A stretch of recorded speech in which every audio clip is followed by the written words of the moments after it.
Selamat datang di channel Cerita Cinta. Channelnya cerita cinta romantis.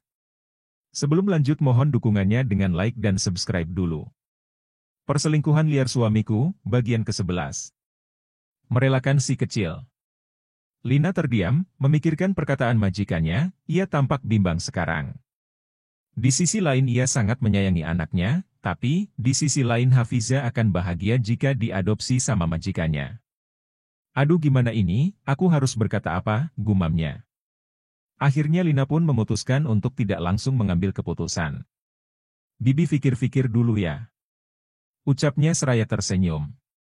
Iya Bei. Ya sudah, kalau begitu kami pamit pulang dulu. Ucap Ujang seraya menyalami Lina. Ini untuk Dede. Ucap Sofia seraya menyimpan amplop di dekat Hafiza. Lina mengangguk. Iya, terima kasih banyak Bu. Lina termenung seraya terus menatap wajah Hafiza yang sedang lelap tertidur. Tak terasa air matanya menetes. Pak Ujang dan Bu Sofia memang orang yang baik, mereka juga orang kaya, mereka tidak punya anak dan sangat menginginkan kehadiran seorang anak. Aku yakin Hafiza pasti akan bahagia jika bersama mereka, mereka berdua pasti akan memperhatikan Hafiza. Jadi aku tak perlu khawatir memberikan Hafiza kepada orang yang itu. Gumamnya. Akhirnya, ia pun memutuskan untuk memberikan Hafiza kepada Bu Sofia dan Pak Ujang. Maafkan Mama nak, Mama terpaksa harus memberikan kamu kepada orang lain. Itu semua Mama lakukan demi kebaikan kamu, agar kamu tak menderita. Kamu juga bisa mendapatkan apapun yang kamu mau. Mereka orang baik, mereka pasti bisa merawat dan menyayangi kamu seperti anaknya sendiri. Mama yakin, kamu pasti akan bahagia bila hidup bersama mereka. Maafkan Mama, Hafiza, bukannya Mama gak sayang sama kamu, tapi jika kamu hidup dengan Mama, kamu akan ikut menderita seperti kakak-kakakmu. Ayahmu semakin menyayangi istri mudanya. Apalagi semenjak kehadiran anaknya, membuat ayahmu semakin lupa dan mencampakkan kita, gumam Lina. Ia pun menangis. Mengingat, malam ini adalah malam terakhirnya dengan Hafiza, karena besok Lina akan memberikan Hafiza kepada majikannya. Pagi ini Lina berencana ingin memberikan Hafiza kepada Bu Sofia. Lebih baik tunggu anak-anak pergi saja, kalau pergi sekarang, bisa-bisa anak-anak melarangku pergi, gumamnya. Tak lama kemudian, Rifa dan Raffi berpamitan. Mam kami berangkat dulu ya. Ucap Rifa dan Raffi seraya mencium tangan ibunya.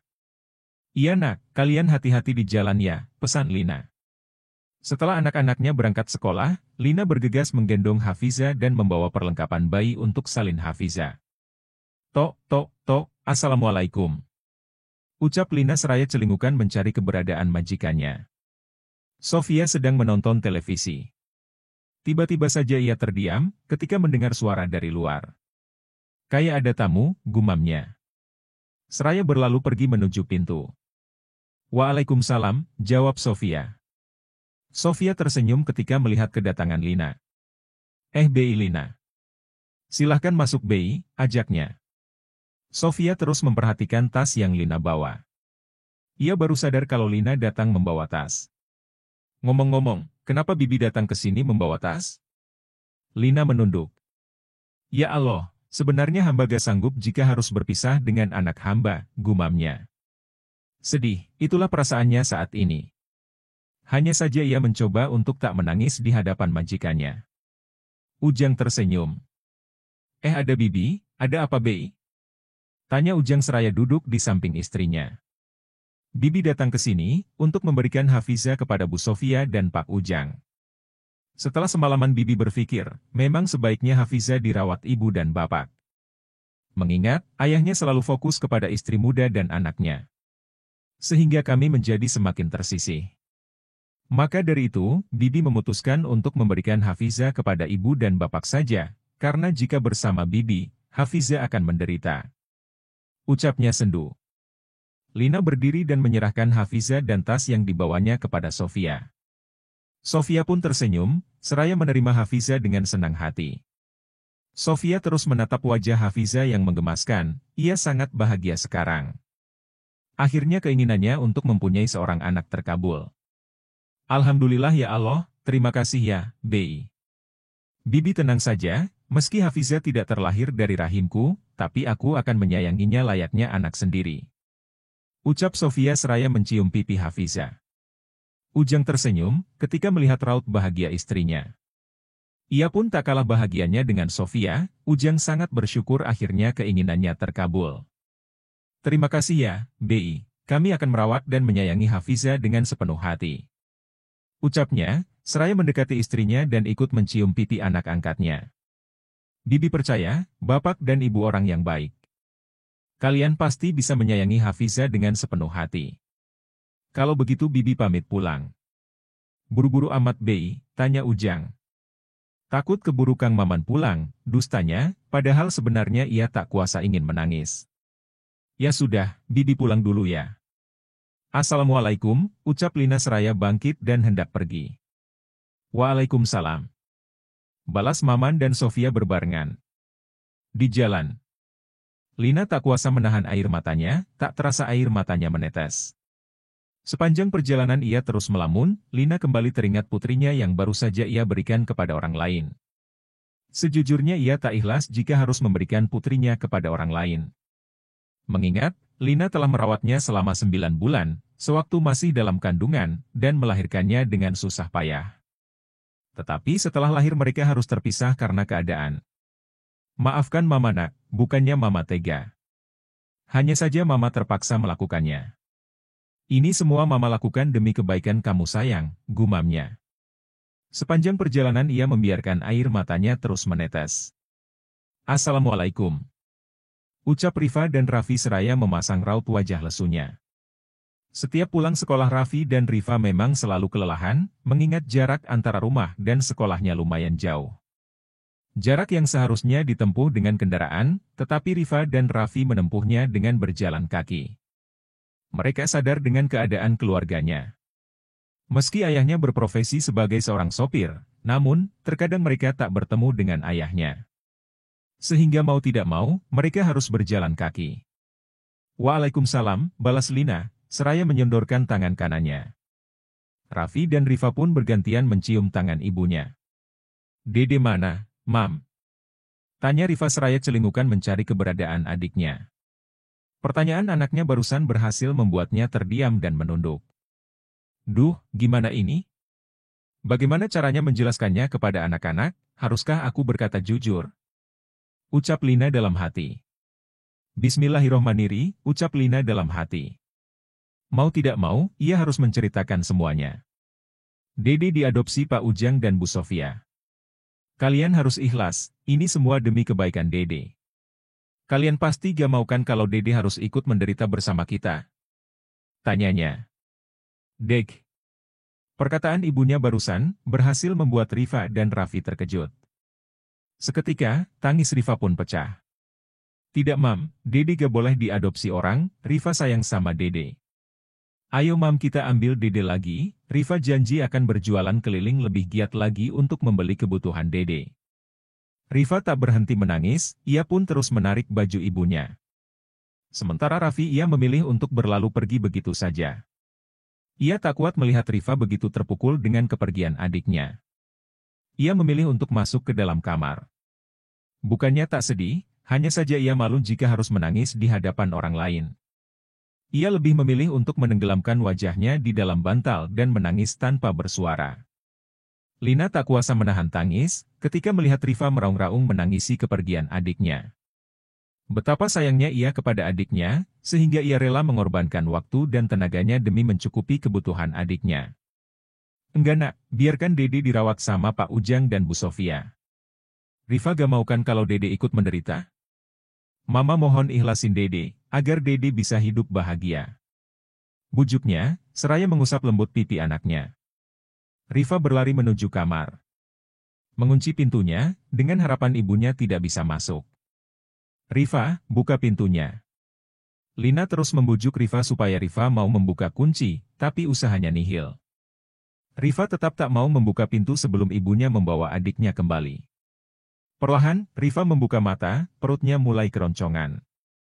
Rupanya aku menangis terlalu lama, sampai gak sadar kalau ketiduran. Duh mana lapar lagi. Aku ingin makan, tapi, kalau keluar takut ketemu Mama. Aku kan masih kesel sama mama, gumamnya. Rifa bangkit dan berjalan menuju bilik kamarnya yang bersebelahan dengan kamar Raffi. Bersambung. Rifa mengintip dari bilik yang sedikit berlubang. Ia tersenyum ketika melihat kakaknya ada di kamarnya, ia sedang bermain kapal-kapalan yang ia buat dari kertas. Alhamdulillah ada Raffi, gumamnya. Vi, sini. Raffi celingukan mencari asal suara. Woi, ini aku Rifa.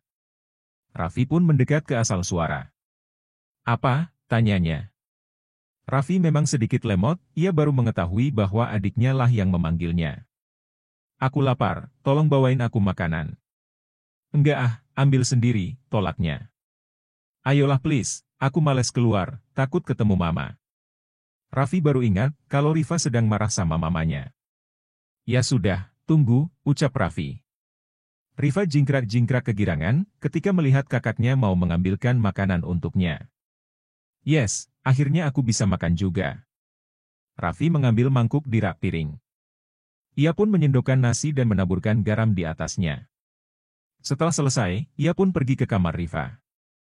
Tok, tok, tok.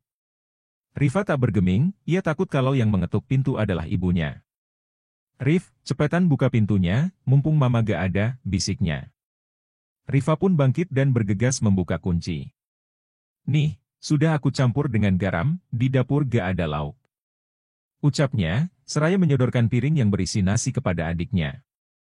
Rifa tersenyum. Iya gak apa-apa, terima kasih ya, sudah mau bantuin aku. Ucapnya tulus. Ia pun bergegas menutup dan mengunci kembali pintu kamarnya.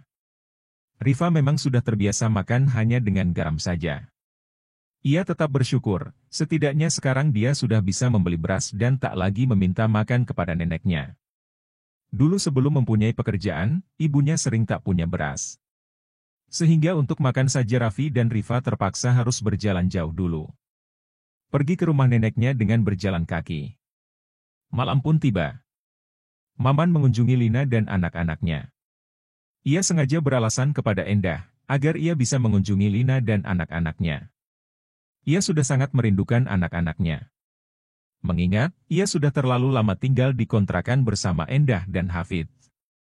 Selama ini Endah selalu merengek, agar Maman tetap tinggal di kontrakannya dulu.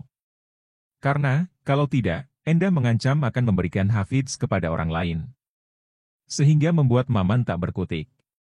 Ia hanya bisa nurut dan memutuskan untuk tidak tidur di rumah Lina. Maman hanya mengunjungi Lina dan anak-anaknya sesekali saja, itu pun kalau Maman sedang jalan mencari penumpang. Ia akan turun dan mengunjungi Lina saat dirinya kebetulan melintas di rumahnya.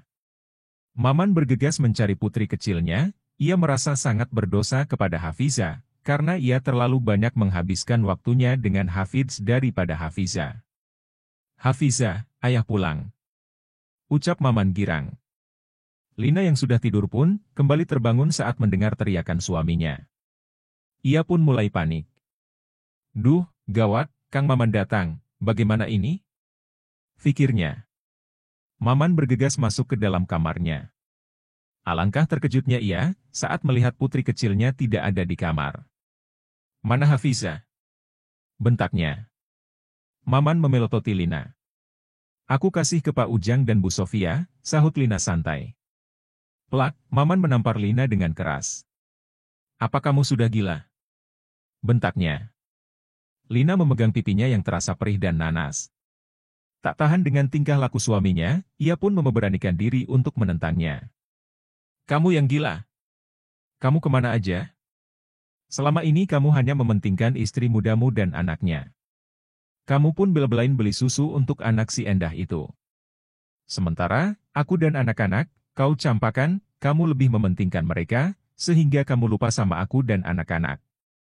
Kamu tak pernah lagi memberi nafkah untuk kami, karena uangnya selalu habis untuk beli susu dan keperluan wanita iblis itu. Sehingga aku dinafkahi Rifa, dengan uang hasil berjualan gorengannya. Apa kamu gak malu, sama anak kamu Harusnya kamulah yang menafkahi kami, bukan Rifa. Dia masih kecil, tapi sudah menanggung beban untuk menafkahi keluarga. Ucapnya berapi-api. Lina tak kuat lagi menahan rasa sakit hatinya. Akhirnya ia pun memberanikan diri untuk mengungkapkan isi hatinya. Tak terasa air matanya menetes, ia menangis di hadapan suaminya. Lina sudah tak peduli jika Maman akan marah saat melihatnya menangis, karena ia sudah tak bisa menahan diri untuk tidak menangis. Maman terdiam. Perkataan Lina seperti tamparan keras, sangat menusuk di kalbu. Ia mulai sadar bahwa selama ini ia sudah salah. Ia telah menelantarkan Lina dan anak-anaknya, ia hanya mementingkan Endah dan Hafid. Sementara kepada Lina jangankan nafkah, pulang saja jarang. Selama ini ia terlalu tunduk kepada Endah. Wajar Lina frustasi dan memilih untuk memberikan Hafiza kepada orang lain. Dia pun sama seperti Endah, sama-sama habis melahirkan. Dan orang yang habis melahirkan rentan terkena baby blues. Akhirnya, Maman pun memutuskan untuk menafkahi Lina dan anak-anaknya. Ya sudah, besok kamu ambil kembali Hafiza, rawat dia. Aku janji akan memberi nafkah untuk kalian. Ucapnya seraya berlalu pergi dari hadapan istrinya. Rasanya ia begitu frustasi dihadapkan dengan masalah yang membuatnya jadi serba salah. Di sisi lain, Endah selalu mengancamnya. Ia ingin Maman tidak pulang ke rumah Lina, tapi di sisi lain Lina dan anak-anaknya pun butuh perhatiannya. Ia pun tak kuasa jika harus melepas Lina ataupun Endah, karena Maman menyayangi keduanya. Maman mengacak rambutnya kasar. Aku sudah telat pulang, Endah pasti akan marah. Ah, gak Endah, gak Lina, semuanya menjengkelkan, lebih baik malam ini aku tidak pulang saja sekalian. Mendingan aku pergi ke rumah Narso dan ikut bersenang-senang bersama teman-teman. Abok bersama kawan-kawan, lebih baik daripada harus mendengar ocehan Endah dan tangisan Hafiz. Maman pun berjalan menuju rumah temannya. Narso tersenyum ketika melihat kedatangan Maman. Halo bro, kemana aja baru kesini lagi? Tanyanya. Baru beres bersemedi, sahut Maman asal. Semua orang tertawa. Hahaha. Mau ikut bersenang-senang sama kita? Tanyanya. Maman tersenyum. Pasti dong. Buat apa lagi aku datang ke sini kalau bukan untuk bersenang-senang bersama kalian? Bersambung.